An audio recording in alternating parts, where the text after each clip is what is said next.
Hey guys, just quickly, where's your station? Here, we are Gold Coast, Oh, you're 102.9 Goldie. Hot Tomato, and I actually... I'm a local. Yeah. Yeah. I actually live around the corner from you.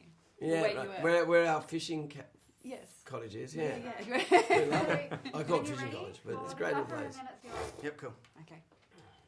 Oh gosh. All right. Okay, Galey, Emily, Jade Christo from 102.9 Hot Tomato on the Gold Coast. Yeah, we love being on the Goldie. Yeah, we love you being here. It's good. We love. I mean, you know, I won't give up the world. We live in different parts of the world, but I've got family here, and we're gonna, you know, get more places. Well, I just love it. Good. It's full of energy, great You set up a food. full facility here too, didn't you? Yeah, we did. We had to dismantle it, but we were up on Nerang River on a big space, and it was lovely, but in the middle of nowhere. Sorry, Nerangers. We love Nerang. You're a true Gold Coaster. You burnt Nerang.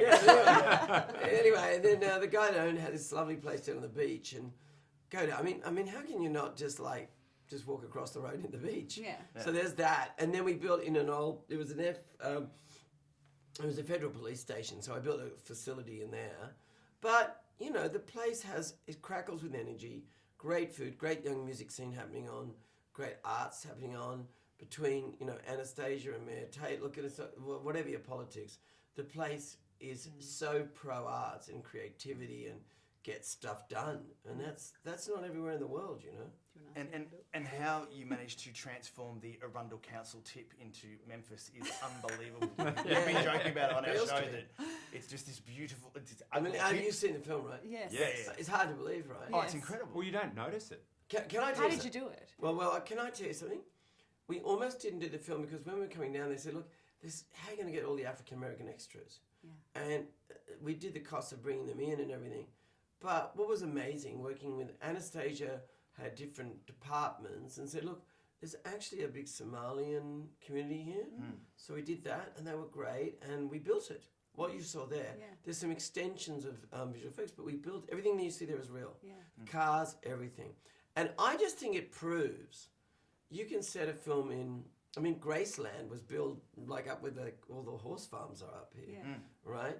So you've got all these gum trees in Graceland. I didn't know when they were there. Right. But I Elvis just think imported them, that's it. you can make any movie set anywhere in the world, and you can make it here on the Gold Coast. And I know that, and I'd do it again in a heartbeat. If Elvis was still alive, what would you hope he would say about the film? Because I'm a diehard Elvis fan, and I couldn't stop. You can't tell. I couldn't stop crying. For 2 hours afterwards, people were asking me how it was, and I just started crying with the emotion of how well you depicted him, how well Austin Butler portrayed him. I think, I don't know what Elvis would think, but I do know this. Priscilla is not connected to the estate, neither is Lisa Marie. They don't get any money from the movie. They don't control the estate. And I got to Priscilla in the beginning, and then I got estranged from her because I got caught here with pandemic, and she had a tragedy in her family, and we had difficulty too, and I couldn't get to her. So seeing what she thought about it for Austin and I was such a big deal. And I was flying from Australia, and there was a bit of a mix-up. She was singing in Burbank, and I got a text that, how is she? And we were so worried. And he said, the security guard's crying. She was a female security guard crying. I said, why? Because Priscilla's upset. And I thought she left the cinema. Anyway, she wrote me the most incredible letter, and she said, all my life, people, with the lip and all this. And she said it wasn't just every move, every eyebrow. It wasn't an impersonation. She said he got the spirit, he got his anger, got his frustration. She was astounded at what Austin had achieved. And I think what they all feel is that it doesn't paint Elvis as a saint, but it does paint him as a deeply spiritual, kind person who comes from dust and changes the world, but most importantly is about uniting people, bringing people together. And in this ugly world we're in at the moment, we could do with someone like that. Yeah. Well, Austin was exhausted after filming. It came out recently, and it was almost like the spirit of Elvis left because he became Elvis for 3 years, like working on becoming that person. Did you talk to him about how much he became the man? It's a thing. I mean, it's a thing. Like, the way that he got the role, you know, he talks about it now, but he lost his mum at the same age as Elvis. And that made him a very sensitive person. And I think he made a tape which was not very good. I didn't see it. And then he came down one night in a terrible nightmare he had, and he does this video of playing onto a melody at a piano, and I see it. I go, it was an audition. I was like, well, what is that? And pretty much he came into my life, and he's lived as Elvis for 2 years. And I think that unpeeling it, going on the methadone program, you know, deprogramming. Like, luckily he's going into Dune and playing a bad guy, but he's going to have to find a new shell to inhabit. Because I think it isn't just that he played Elvis, or he didn't impersonate Elvis. He lived the spirit of the man. But I think they have such similar spirits. You know, I think when Elvis leaves his building, there's going to be a part of him that will miss him for his whole life, I think. Now, I've turned up in my pyjamas, put myself on the line. My son has those pyjamas. Yes, and my necklace. And this is my Elvis memorabilia, along with the albums and stuff that I own. What's your favourite piece of Elvis memorabilia that you own? Well, that isn't bad. That's pretty good. I like a the famous bit is he had what's called a Midas. I'm not wearing it today. I should put it on. But a Midas Rolex watch. They're a sort of mid-modern watch. And his is like, there's only, I don't know, 2,000 of them or something.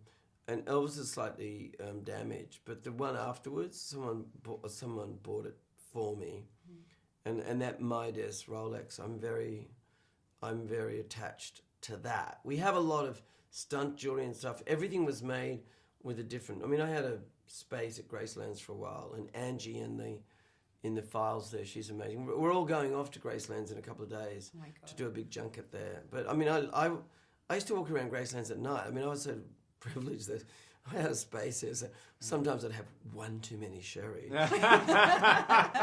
And, you know, might go tooling around Gracelands at night. And, it was a special time, and it's a special movie, and it's not like anything else I've ever done. And, you know, I'm pretty old. Will I do another movie? Who knows? But I won't ever have this experience again. One quick question for you. Yeah. You've done 1 million of these, and you've still got 1 million to go. What's one thing that you want everybody to know about the movie that you haven't been asked yet? Well, what I want everyone to know that it's not about being an Elvis fan. I want everyone to know that I honestly believe I'm starting to see this happening. I make theatrical movies. I make movies. Look, streaming, cool. I've sat there with my iPhone looking at, I don't know, something, all, you know, with takeout. But this is not a takeout movie. This is a banquet movie. And I want everybody to know that you might not think it. I might get clobbered for saying this, but I actually think it's a family experience as well as a date night, as well as a singular experience, because I think generationally people can connect over the story of Elvis Presley, whether you're young, old, or whatever. And I can't tell you how many times I'm reading someone saying, oh, my grandfather loved Elvis, I'm going to take Dad to it. So I think if Elvis was a uniter, I hope that this film unites people, because gosh knows the world is so not united.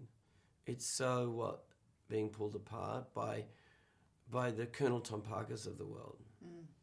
Nice. Well, it's certainly a journey that you took us through, from the relationship with B.B. King and through the generations and signposting the changes with the 70s fashion and everything. So we just want to say congratulations. It's a journey and it's a beautiful film. Thank you. And we love the Goldie. I mean that in my heart. And the Gold Coast has been a very big part of making this happen. I don't think had we not been here during the pandemic, I mean, we lived a parallel universe here. This film would not have got made. And so many people in the Gold Coast have become friends. So many of the restaurants have looked after us late at night when we were shooting.